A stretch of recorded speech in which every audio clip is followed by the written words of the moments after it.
Hai guys, thank you telah mengklik video ini. Sebelum masuk ke penjelasan video, gue mau ngucapin Dirgahayu Republik Indonesia yang ke-77. Dan khusus hari ini, gue ada segmen khusus yaitu sejarah seputar Indonesia. Wow. Video kali ini, gue mau ngebahas tentang perjuangan presiden pertama yaitu Insinyur Soekarno dalam memperjuangkan kemerdekaan Indonesia.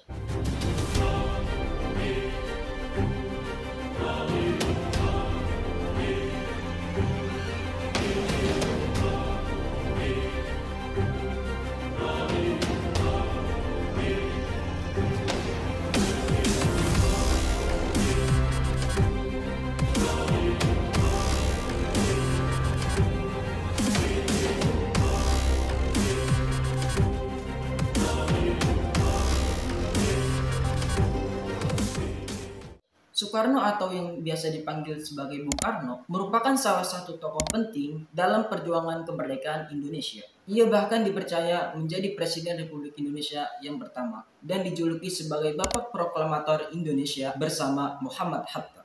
Pada tanggal 17 Agustus 1945, didampingi oleh Muhammad Hatta, Soekarno membawa bangsa Indonesia mencapai kemerdekaannya dengan melaksanakan proklamasi. Selain sebagai proklamator, perjuangan Soekarno dalam kemerdekaan Indonesia telah dimulai jauh sebelumnya. Bung Karno dilahirkan pada tanggal 6 Juni tahun 1901 di Surabaya. Ada juga beberapa versi terkait kelahiran Bung Karno. Ada yang menyebutkan bahwa Bung Karno lahir di Blitar atau Jawa Timur. Namun menurut biografi Soekarno yang ditulis Cindy Adam yang berjudul Soekarno Penyambung Lidah Rakyat, Soekarno bercerita bahwa ia lahir di Surabaya. Soekarno dilahirkan tepatnya di Jalan Peneleh Gang Pandean 4, nomor 40, Kelurahan Peneleh, Kecamatan Genteng.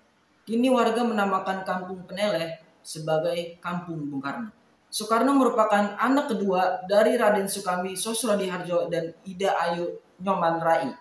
Awalnya, Soekarno diberi nama Kusno Sosrodihardjo oleh orang tuanya. Namun, karena semasa kecil Soekarno sering sakit-sakitan, namanya diubah menjadi Soekarno ketika dirinya berusia 5 tahun. Pada tahun 1908, Soekarno masuk ke sekolah dasar di HIS. Kemudian melanjutkan ke European Legal School atau ILS di Mojokerto pada tahun 1913. Lulus dari ILS, Soekarno melanjutkan pendidikannya di Huger Burger School atau HBS pada tahun 1916 di Surabaya. Di periode ini, Soekarno bertemu dengan tokoh Sarekat Islam HOS Djokro Pada tahun 1921, Soekarno menyelesaikan sekolahnya di HBS. Ia kemudian melanjutkan sekolahnya di Technics House School atau kini lebih dikenal sebagai Institut Teknologi Bandung ITB. Soekarno berhasil memperoleh gelar insinyur pada tahun 1926. Pada tahun 1915, untuk pertama kalinya Soekarno menjadi terkenal ketika ia menjadi anggota Yongjapa Cabang Surabaya.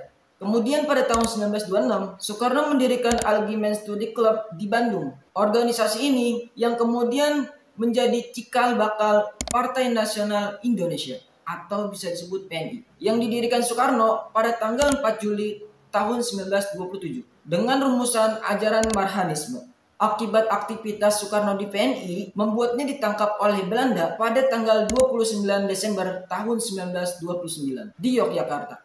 Dan sehari kemudian, ia dipindahkan ke Bandung untuk dipenjarakan di penjara Bangkai. Dan pada tahun 1930, ia dipindahkan lagi di Sukamiskin. Setelah 8 bulan di penjara, Soekarno baru disidangkan. Dalam sidang tersebut, Soekarno menyampaikan pidato yang berjudul Indonesia Menggugat. Isi pidato tersebut menggambarkan kondisi politik internasional dan keadaan rakyat Indonesia di bawah belenggu kolonialisme.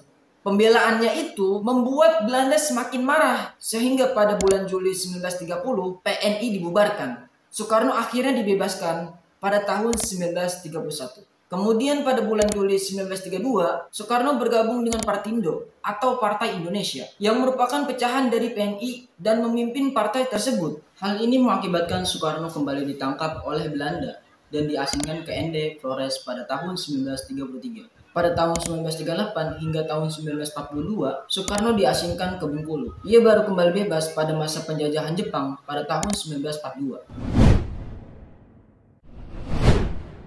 Pada tanggal 19 April tahun 1945, Jepang membentuk Badan Penyelidik Usaha Persiapan Kemerdekaan Indonesia atau BPUPKI.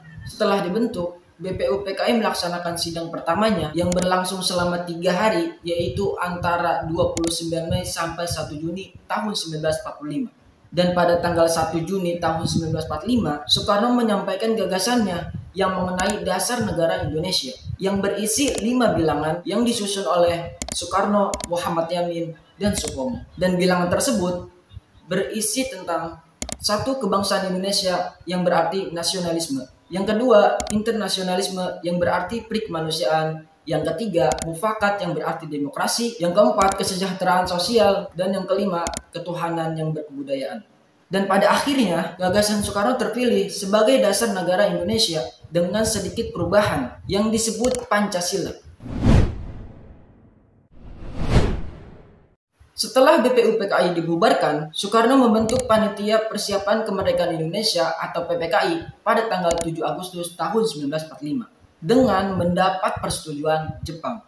Kemudian, pada tanggal 15 Agustus tahun 1945, Jepang memutuskan untuk menyerah tanpa syarat kepada sekutu. Berita kekalahan Jepang awalnya disembunyikan agar tidak terdengar oleh masyarakat luas. Akan tetapi, salah satu tokoh golongan muda, yaitu Sultan Syahrir, mendengar berita kekalahan Jepang melalui radio dan segera disebarkan. Setelah mendengar kabar tersebut, Sultan Syahrir meminta Soekarno dan Hatta untuk segera memproklamasikan kemerdekaan Indonesia. Tapi pada saat itu, Soekarno masih enggan untuk melakukannya karena masih menunggu keputusan dari PPKI. Merasa tidak puas dengan keputusan Soekarno dan Hatta, golongan muda menculik mereka ke Rengas Dengklok untuk menjauhkan dari pengaruh Jepang. Selama di Rengas Dengklok, golongan muda terus mendesak Soekarno-Hatta untuk segera memproklamasikan kemerdekaan Indonesia. Setelah negosiasi panjang, Soekarno-Hatta bersedia melaksanakan proklamasi kemerdekaan pada tanggal 17 Agustus tahun 1945.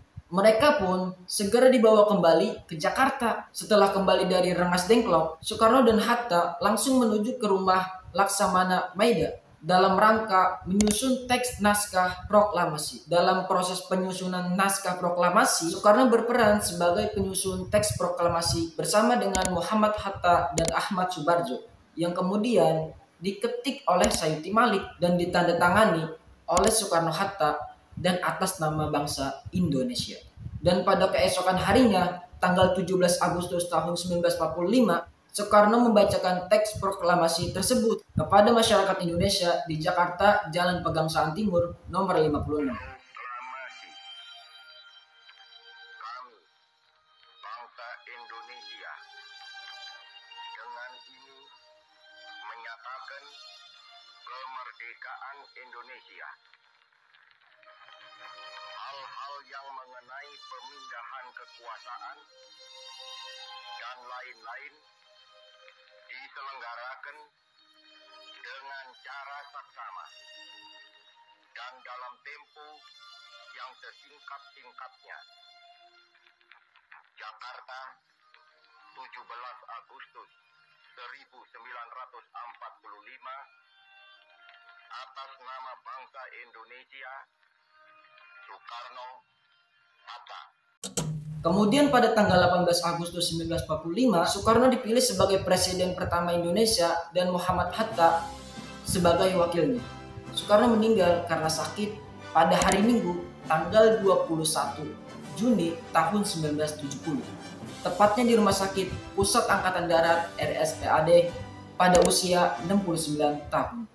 Buat kalian yang belum tahu, ada sedikit info yang mungkin di sekolah belum pernah diajarkan. Bahwasannya Indonesia itu mempunyai 2 presiden pengganti, yaitu Saprodin Prawira Negara dan Mr. As-Saad. Nah, ketika Presiden Soekarno dan Muhammad Hatta ditangkap oleh Belanda pada tahun 1948, Saprodin Prawira Negara diberikan mandat oleh Soekarno-Hatta untuk mengambil alih kepemimpinan negara sekitar pada tahun 19 Desember tahun 1948 dan mendirikan pemerintahan darurat Republik Indonesia atau PDRI. Nah, Saprodin Prawira Negara ini menjadi presiden pengganti selama 7 bulan. Ada juga Mr. As'ad yang juga pernah menjadi presiden pengganti selama 9 bulan dari 27 Desember tahun 1949 hingga 15 Agustus tahun 1950. Nah, info yang terakhir ini yang mungkin belum kalian tahu, bahwasannya lagu Indonesia Raya itu terbagi menjadi 3 stanza. Pasti belum tahu kan? Nah, yang biasa dipakai itu stanza 1 yang biasa dipakai saat upacara. Nah, kalau misalkan nggak tahu, cari aja di Google, pasti ada stanza 1, stanza 2, stanza 3. Nah, stanza 1 itu seperti kayak gini. Nah, stanza 2 kayak gini.